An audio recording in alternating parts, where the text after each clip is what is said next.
Hello, Roji. Hi, Alex. Today we are going to discuss about writing academic papers. Okay, academic papers. Yes, about how to use specific vocabulary and grammar for the academic papers.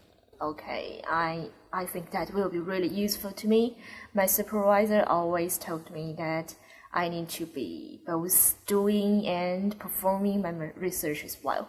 So I think I will be writing a lot of academic papers in the future, but I'm always nervous about it because I never learned how to write them. Totally. So far, maybe you have written shorter papers. This time, you're a master student, and for master and doctorate students, something more is asked. You must research deeply a single issue. These papers would be longer. So do you have any advice for me on how to write these papers? I do. First of all, let's start by vocabulary. Okay. You should avoid colloquial vocabulary. You should avoid those words that you would use with your friends and family, and try to find specific vocabulary of your own field that you are researching on. So I need to appear formal and professional, scientific. Totally. But there's a problem, academic vocabulary is always very difficult. And sometimes I don't know how to say them in English. So where can I start? You should try to find the correct translation. You can use search engines, but the most trusted source are other academic papers that have been published. That means that have been reviewed by other experts in your own field. And, Google or Bing or even Baidu can help you access those other academic papers. But again, you should always double check your sources. Find words that have been published. Yes, I should be very careful. I sometimes search on Baidu and I usually use the words that will appear the mostly. Most people use them, but maybe it's still not authentic. Yes, totally. You should, again, double check your sources always.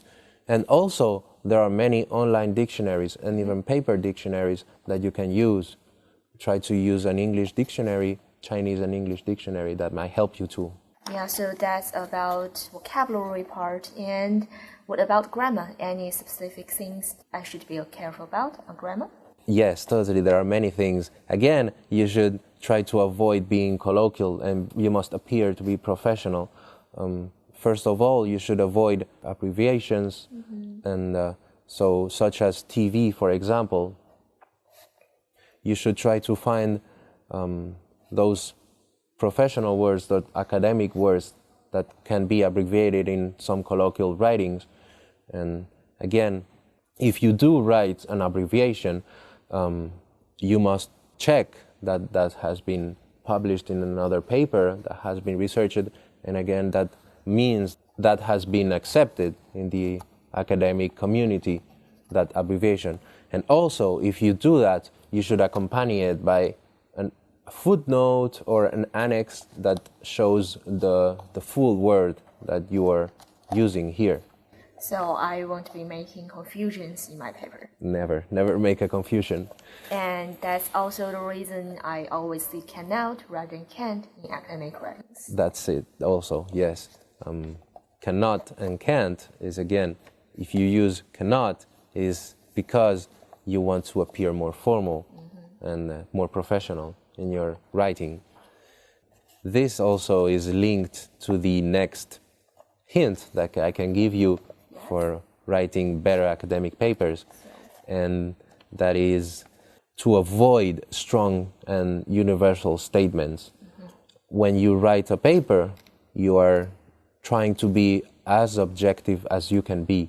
So leaving aside your subjectivity, leaving aside your own opinion.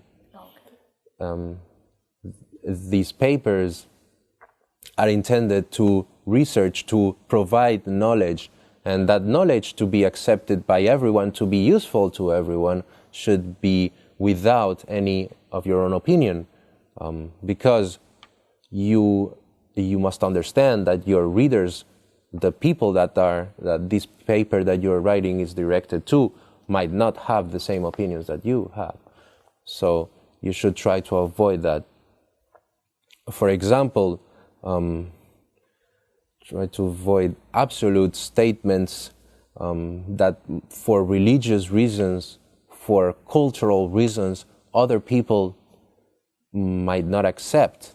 And if you do write one of those absolute statements and those people read it, then your own paper might lose credibility.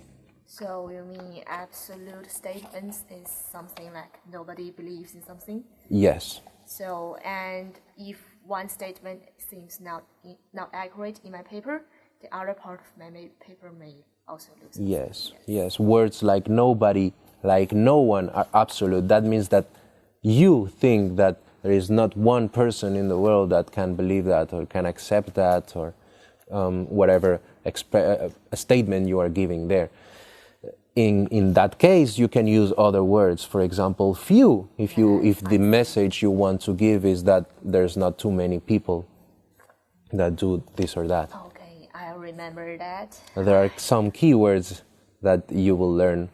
As long as you continue reading academic papers, you will get familiar with that kind of vocabulary and grammar. There are so many differences between conversational language and academic writings. Totally, I have a lot to learn. There are, but you'll grasp it. You'll get familiar with it, no problem. Yeah. To finish, maybe you can write an introductory short essay about a field that you are researching on right now.